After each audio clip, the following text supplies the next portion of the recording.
Let me present you the work I've done in 1 year and 3 months.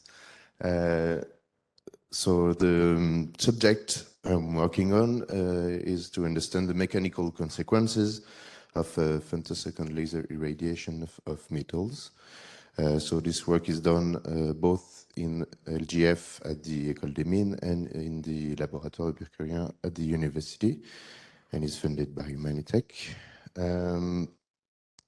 So I will detail you a little bit more the subject and then introduce you to the pinning physical principles, nanosecond pinning and femtosecond pinning in our case. And then I will introduce you to the numerical simulations we are doing in molecular dynamics, and then show you some experiments, methodology and results, and the perspectives for this work.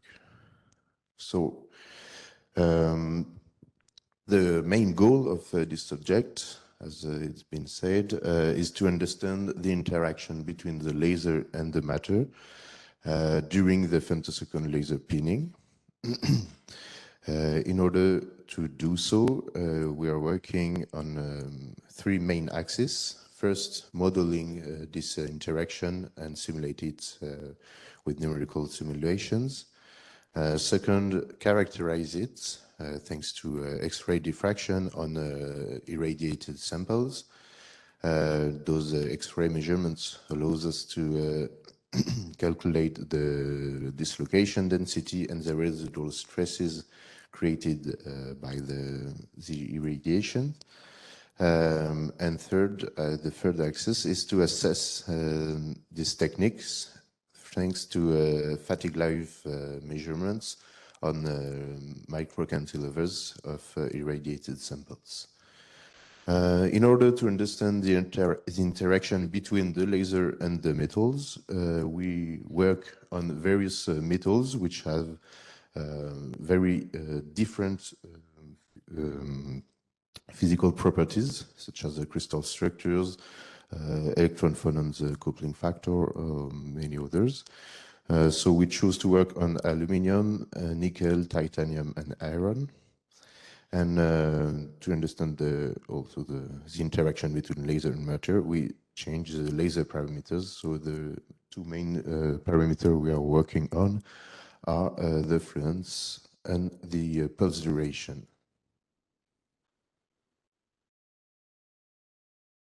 Sorry. So the laser pinning principle is to create and propagate a shock wave in the material.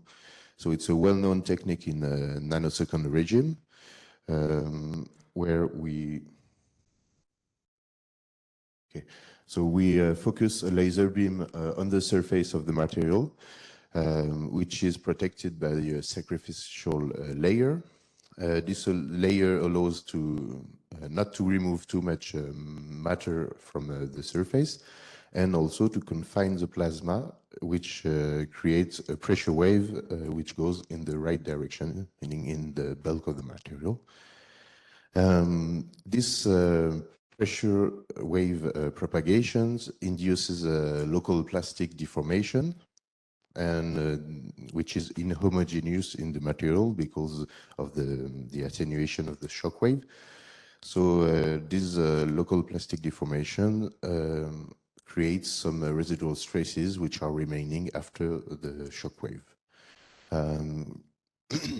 As a consequence, it improves the mechanical properties of the metal in terms of hardness, of fatigue resistance, or even corrosion. Nanosecond laser pinning is widely is used in the automotive and aerospatial industry mostly, and it allows to create some defects at 1 millimeter depth, and it creates pressure wave of around 1 gigapascal. In the case of femtosecond regime, the goal is to overcome the main drawbacks of the nanosecond regime laser pinning, which is the sacrificial layer. So here we don't need any. We'll explain why after. So we focus the laser beam right on the surface of the metal, which creates the pressure wave, and then the principle is the same. The impacted depth is smaller for sure, and the thermally affected zone is reduced also, which can allow to use this technique in a smaller size of materials. And it creates a higher intensity pressure wave. So the physical principle behind it is that at femtosecond scale, the lattice of the material doesn't interact with the laser. The laser will be hitting only the electrons in the very first steps of the binning. So as we can see here in the plotting, we have the electron temperature, which goes very high, very fast. And then this disequilibrium between the electron temperature and the lattice ones creates a disequilibrium and creates a shock wave which will propagate into the material. Within few picoseconds, as we can see here, there is an equilibration between the electron's temperature and the lattice one. So within 4 or 5 picoseconds. And then occurs the melting, some ablation, which we try to avoid as we can. And, and then within few nanoseconds, this time, there's a resolidifications with microstructure modifications, including creation of dislocation density and remaining residual stresses, which is the goal of all this. So to be able to understand, the first axis I've said is the numerical simulations. To do so, we use a molecular dynamic model coupled with a two-temperature model. So this model is described by these two equations. The first one, which is a diffusion equation, which make the relation between the parameters of the metal, the electronic specific heat, the electronic thermal conductivity, and the electron phonon coupling factor. So this factor is representing the strengths with which the two temperatures will equilibrate. And this is coupled with the second equation, which is Newton's equation of motion, typical of molecular dynamics. Which make the relations between the forces between the molecules, including the interatomic potential, which is the first thing we need. We need a realistic potential, which is adapted to what we are doing, so developed for thermal purpose. And then, as Aram said, we're using the same software, LAMS, which allows to make parallel calculations and to solve the Newton's equations thanks to the Violet algorithm. And this gives us the atom position of the function of time and the thermodynamical informations about this. So we can see here a scheme representing how this works. So the laser is just an energy deposition at the surface of simulation. This gives energy to the first electrons and to the first molecules. And then there are two subsystems, one for the electrons, which is a pure TTM model, and one for the lattice, which is molecular dynamics. And these two subsystems at each time step will communicate in order to make the equilibration. So I was, during the first year, using a quite old package. Now this geometry is from the package of Yuan, who's done a PhD on a femtosecond laser irradiation of gold. And this allows us to have a more complete description including a Gaussian shape of the energy deposition. We can also add some electronic pressure, which is function with the electric temperature. And this allows also to have a coupling factor, which is a function of the electronic temperature, which is important for materials such as titanium, which have a huge variation of the coupling factor. So here are some possible results from those kind of simulations. So we can see the laser coming from the left. At first, all the material is a solid FCC, and then some liquid appears. We can see the shockwave propagating, and in the end, we have some stocking fault atoms. So this is a simulation done on aluminium, pure aluminium, at fluence comparable to low fluence we're using in experiments. The length of this is 400 nanometer, which is main drawbacks from molecular dynamics is that the size of the material is quite short due to calculation time. And so this allows to observe the thermodynamical parameters, the pressure gradients, for example. Here we can clearly see that at the first times we have a huge positive maximum, which corresponds to the creation of the shock wave up to 30 GPa, and then it propagates into the material, into the depth, and we can see that some negative pressure appears, which corresponds to the rarefaction wave. And then in the end, we can see some stacking fault, which show that we've created in homogeneous plastic deformations, dislocation, and residual stresses. So these kinds of simulations will allow us to compare with the experimental samples we are preparing. So here the methodology for laser irradiations. First, we use pure metals or almost pure metals.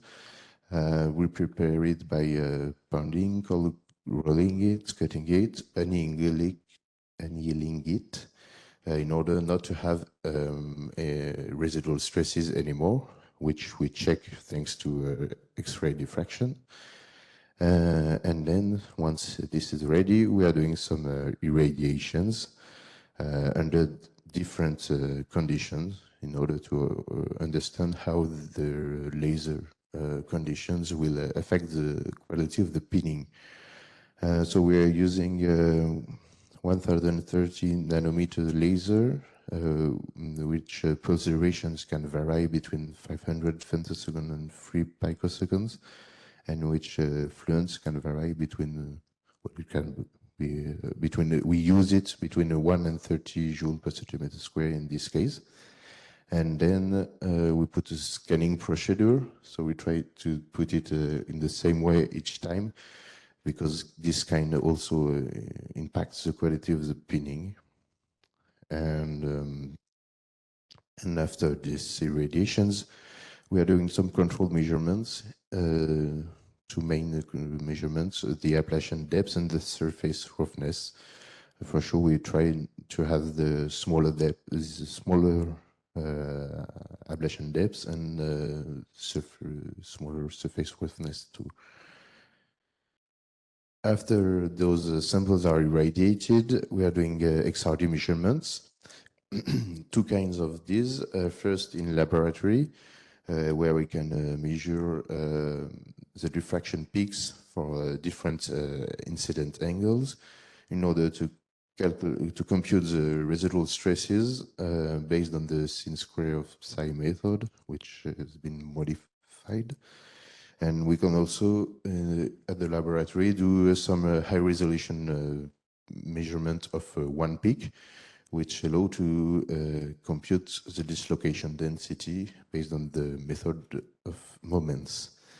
But in our work, the dislocation density measurements will be done in synchrotron, which is a very brilliant source of X-rays, which allow to to highly focalize the beam up to 1 micrometers, which will give us a very accurate gradient of the dislocation density below the irradiated surface by doing measurements at each microns step. Let's get a little bit more into detail of the XRD measurements in labs. So we are doing stress evaluation with the grazing incident method, which means that we are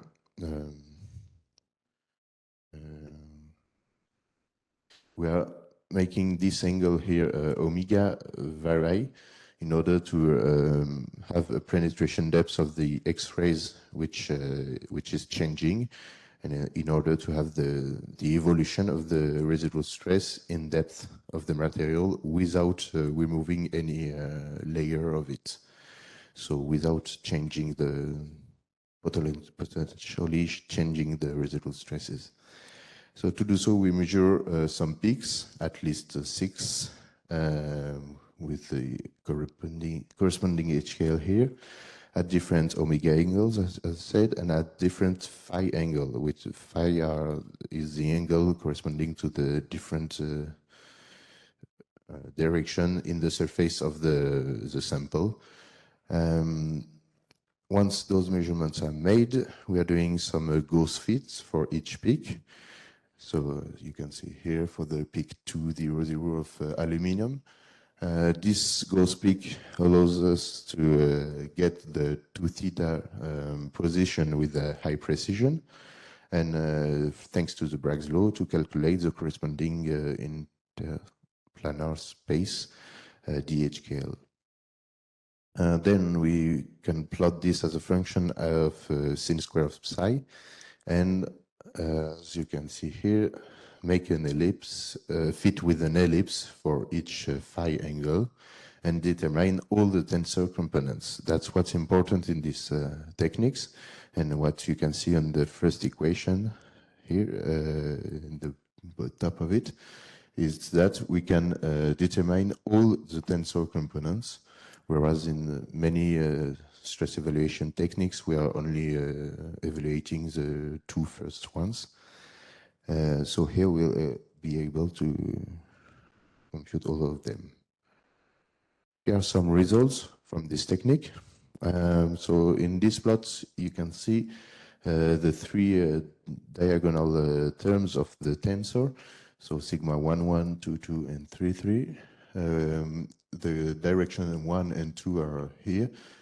So 1 is perpendicular to the scanning of the laser.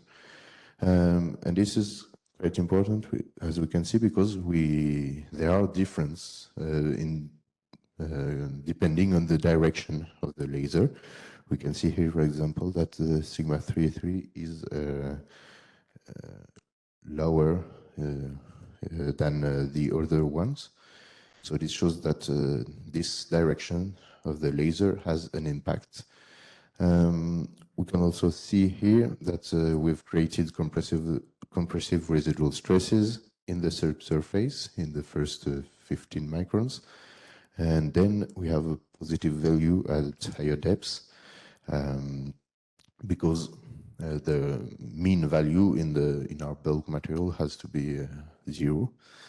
And it's not represented here in this graph, but we also check that the shear stress is very low, as we can compute all the tensor components. Here the second plot from these measurements, where we can see for different fluence values at same durations time, that we have quite different results. So first, at low fluence of 2 joules per centimeter square, it's the green line.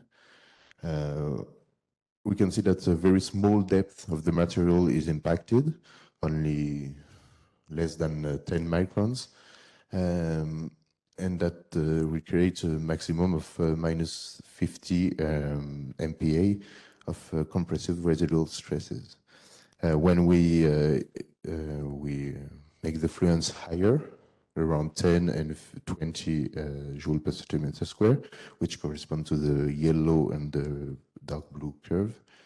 We can see that the impacted depth is higher, and the values of the compressive residual stresses becomes higher too. But when we look at even higher fluence, here at 30 joule per centimeter square, we can see that we have no residual stresses. One possible explanation is that we create more ablation and more redeposition, so this doesn't allow to create residual stresses. And yeah. And here to compare with some dislocation density measurements. So these are measurements from the synchrotron, which are made with a beam height of 3 microns. And we can see on the left for one duration of the laser pulse, and on the right for 3 picoseconds, on the left for 500 femtosecond, and each time for 3 different values of fluence. What we can notice from those plots first is that the maximum of the dislocation density is similar for all the laser parameters, which is between 10 and 16